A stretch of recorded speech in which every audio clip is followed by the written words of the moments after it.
देश में जनतंत्र का जो महापर्व है, जो विधानसभा का चुनाव है, वो तेलंगाना में कल संपन्न हो गया। 5 राज्यों में चुनाव हुए। लगभग पूरे 30 दिनों तक मिजोरम से जो कारवां चला था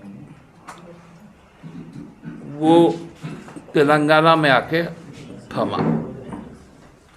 अब बहुत जल्द पूरा देश अप्रैल और मई महीना का इंतज़ार कर रहा है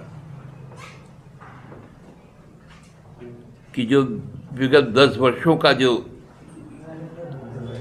यातना रहा, हर प्रकार से, चाहे वो प्राकृतिक आपदाओं का हो, मानविक संवेदनाओं का हो, आर्थिक और सांस्कृतिक जो हमले हुए, सबसे हमको लगता है कि मुक्ति का जो सबसे बड़ा हथियार है वो संविधान ने हम लोगों को दिया है कि हम अपने 545 जनप्रतिनिधि को चुनकर संसद भेजते हैं लोकसभा के अंदर, और उसके बाद केंद्र सरकार का गठन होता है और उसकी जो नीतियां हैं वो देश के 144 करोड़ लोगों का भाग्य का निर्धारण करता है कि उनकी जीवन यापन क्या होगी, रोजगार क्या होगा, देश की समृद्धि उन्नति कैसी होगी, इसकी एक रोड मैप बन। लेकिन ये जो 5 राज्य का चुनाव है, जो राजनीतिक कार्यकर्ता होने के कारण जो अन्य राज्यों के जो राजनीतिक कार्यकर्ता हैं उनके साथ एक स्वाभाविक संबंध है हम लोगों का पूरे देश भर में, उसमें जो बातें छनकर आ रही हैं कि सभी 5 राज्यों ने भारतीय जनता पार्टी की सरकार ना बनाने का पूरा निर्णय ले लिया है। 5 राज्यों ने कहा एग्जिट बीजेपी। मिजोरम का जो स्पष्ट संकेत है कि देश के जो खासकर उत्तर पूर्व के और पूरे देश के जो आदिवासी समाज है उन पर भाजपा का जो बर्बर अत्याचार और शासन का एक लंबा दौर रहा है, उसके खिलाफ मिजोरम ने अपनी आवाज़ बुलंद की। उन्होंने कड़ा संदेश दिया कि मणिपुर में जो आग आपने लगवाया, आपकी सरकार ने लगवाई, उससे लोग केवल आहत नहीं हैं, लोगों ने ठान लिया है कि हमको अब क्या करना है, अपना रास्ता हमको क्या चुनना है। उसी तरह छत्तीसगढ़ में भी एक बड़ी समुदाय आदिवासियों की है, मध्य प्रदेश में है, राजस्थान में है, तेलंगाना में। आदिवासियों के साथ साथ सभी मूलवासियों ने ये फैसला ले लिया था बहुत पहले ही, जिसकी बात हम लोग कहते थे कि भारतीय जनता पार्टी का शासन को समाप्त करना है।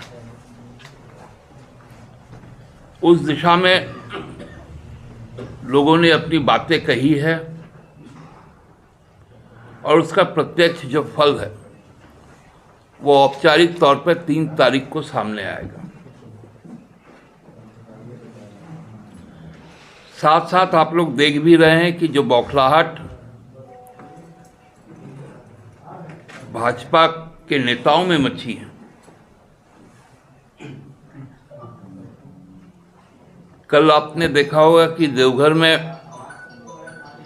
इफ्को का जो नैनो प्लांट है उसका निरीक्षण करने के लिए केंद्रीय मंत्री गए थे स्थानीय सांसद के साथ। हमको लगता है कि पिछले 10 वर्षों में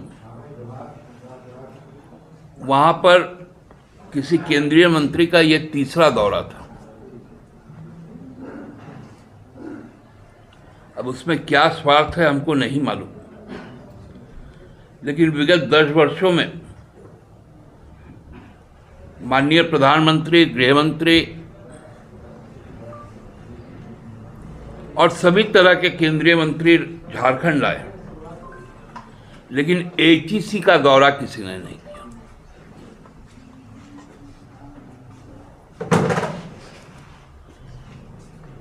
एचईसी का दौरा इसलिए नहीं किया कि यदि एचईसी का अस्तित्व यदि आंखों से दिखेगा तो कितना भी निर्दयी व्यक्ति हो वो अपनी पीड़ा को छुपा नहीं पाएगा, कितना भी निर्दयी हो। वहां जो बिलखते परिवार है, जो भूख की आग है, और आप आंकड़े देख लीजिए कि पिछले 1 साल के दौरान आपको सरकारी रोजगार कुल मिलाकर 1 लाख के करीब लोगों को हम लोगों ने नियोजित किया है। 2 साल तक की तो बात ही छोड़ दीजिए, लेकिन चाहे वो कृषि पदाधिकारी हो, डॉक्टर्स हो, मैजिस्ट्रेट्स हो, लॉ ऑफिसर्स हो, जेपीएससी का माध्यम से हो, और भी कई जो हम लोगों ने खिलाड़ियों को नौकरी दी है, कुल मिलाकर आप यदि देखेंगे, पैरा मेडिकल जो नर्सेस को नौकरी मिला है, तो 1 लाख का अभी तक का हम लोगों का आंकड़ा तो है ही, इससे कोई झुटला नहीं सकता। और अब जिस प्रकार से तैयारी हो रही है एक मुफ्त बहाली की, वो संख्या हमको लगता है कि बहुत बड़ी तादाद बनकर सामने आएगी। जेपीएससी वगैरह भी, जेपीएससी, जेएसएससी और भी कई तरह की भर्तियां होंगी, टीचर्स की बहाली होंगी, तो ये एक बड़ा साइजेबल नंबर होगा। और मैं आपको आश्वस्त करना चाहता हूं कि 2024 में आप लोगों के हमारे घोषणा पत्र का जो पन्ना दर पन्ना, जो वाक्य दर वाक्य के साथ हम न्याय कर पाएंगे, इसका मैं आपको भरोसा देता हूं। रहती है उसके अंदर में जो उसका रीजन का मतलब उसके स्टेट का जो एस्पिरेशन है, जो रिक्वायरमेंट्स है, वो प्राइमरी होता है। हमको लगता है कि ये बढ़िया तालमेल तभी होता है कि जो एक केंद्र का जो सरकार जो राष्ट्रीय परिप्रेक्ष्य में चीज़ों को देखती है, उसका समन्वय, इसी को तो कोऑपरेटिव फेडरलिज्म कहा गया। तो ये एक तरह से समन्वय का काम करेगा। आप रीजनल फोर्स को यदि वहां पर नकार रहे हैं, इसका मतलब आपने रीजनल फोर्स के एस्पिरेशन को अपने आप में समाया है। तो इसलिए ये कोई थ्रेट नहीं होता है।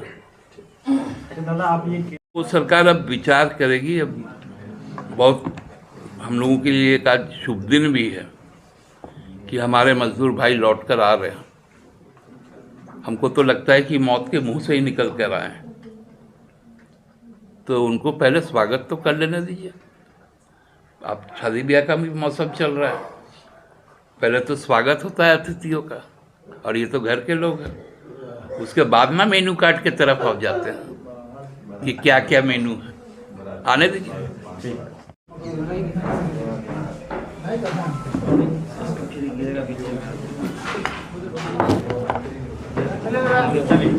एक और आपने कहा किसी राज्य में बीजेपी नहीं आ रही है, ये एक बड़ा आधार तो है। आपके पास इनपुट्स क्या है कि कहीं नहीं है बीजेपी, और जो एग्जिट पोल है वो फेक है, या मैं किसी एग्जिट पोल पे कोई टिप्पणी नहीं कह रहा हूँ। मैंने एक कार्यकर्ता होने के कारण अपने जो संबंधित जो मित्र हैं, जो राजनीतिक कार्यकर्ता हैं, समाजशास्त्री हैं, उनसे जो बातें हुई उसके आधार पर कह रहा हूँ कि 5 राज्यों का नारा था एग्जिट बीजेपी। अच्छा दादा, ये जो